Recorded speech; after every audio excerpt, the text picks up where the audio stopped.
A perfect day for me would be to spend time with people that I love and doing something for fun that it's not too serious and brings some sort of creative side out. Like I love to paint or to dance. Dancing would definitely be part of it. That would for sure. If it's not a perfect day unless there's a little bit of dancing.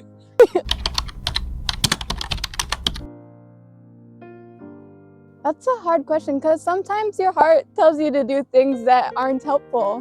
There would be, definitely would be a lot of good that could come out of that, but also sometimes your heart tells you to go for something that may not be responsible or may not be helpful to you or the people around you.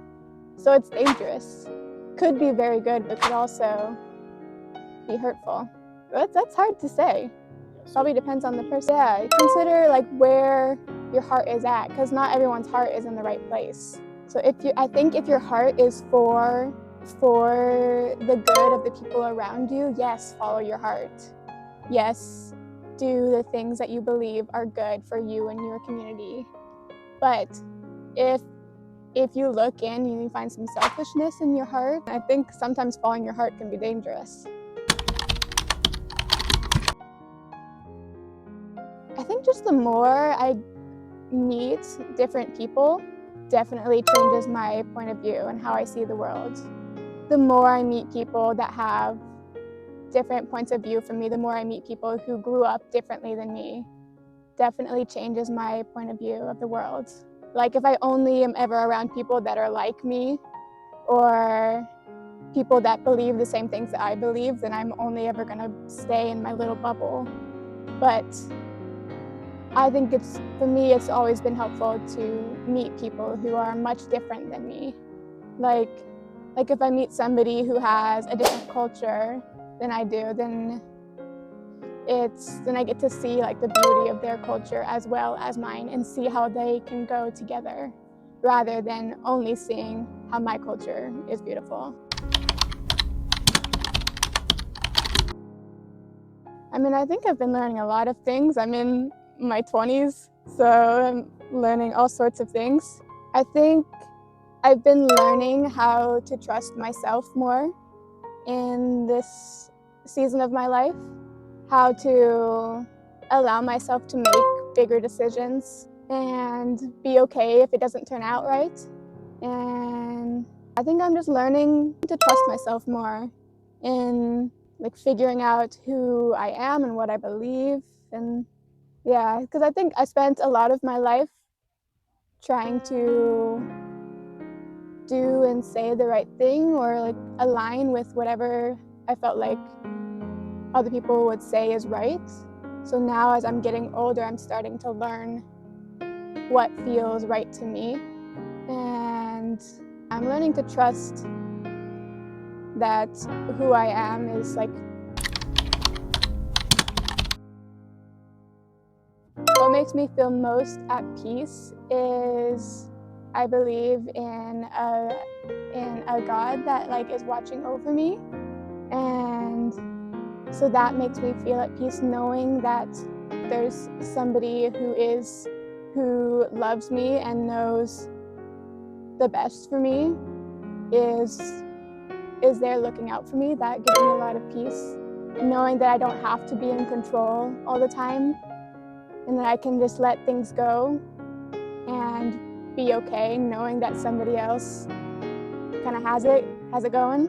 That brings me a lot of peace. And just knowing that I can't control everything, that realization that I can't control everything and learning to be okay with that brings me peace, because if I can't control everything, what's the point of trying to?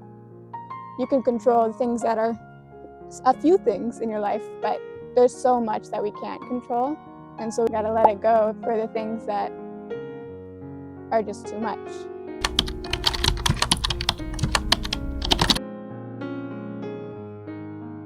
I would define happiness because it's more than just contentment. It's more than just feeling okay and not bad. I think happiness is a little bit more permanent than that.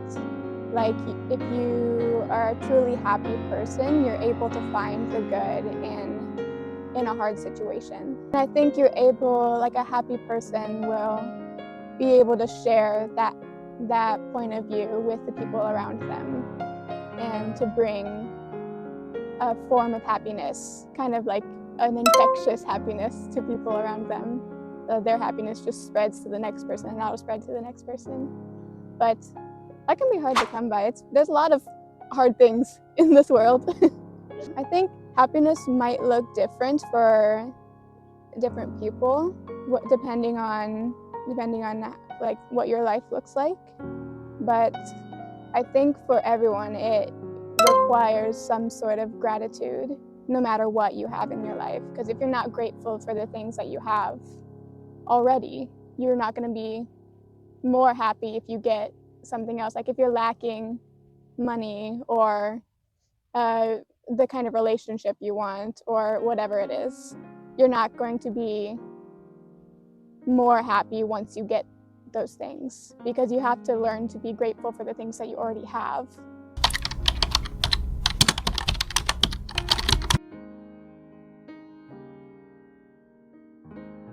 Honestly, sometimes just to take a breath. Like, just take a second, take a step back, take a breath.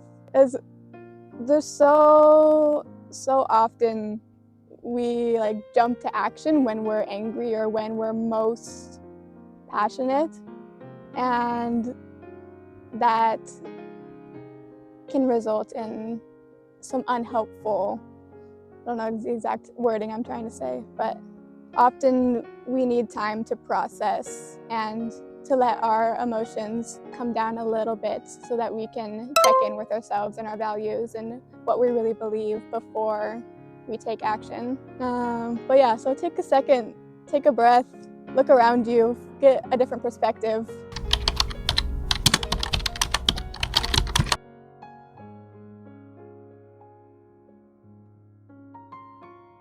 Find something you love. Even if you're not good at it, even if it seems silly, do the thing that seems silly. Go out and jump in a puddle of rain. Go, I don't know, do something spontaneous. Don't take your life so seriously all the time. Go and find the things that give you joy, whether or not they seem normal or acceptable. Go and find the things that seem like childish or maybe like, I can't do this because I have to be an adult or whatever. Like, no, do the thing that makes you happy, whether or not the people around you think it's normal.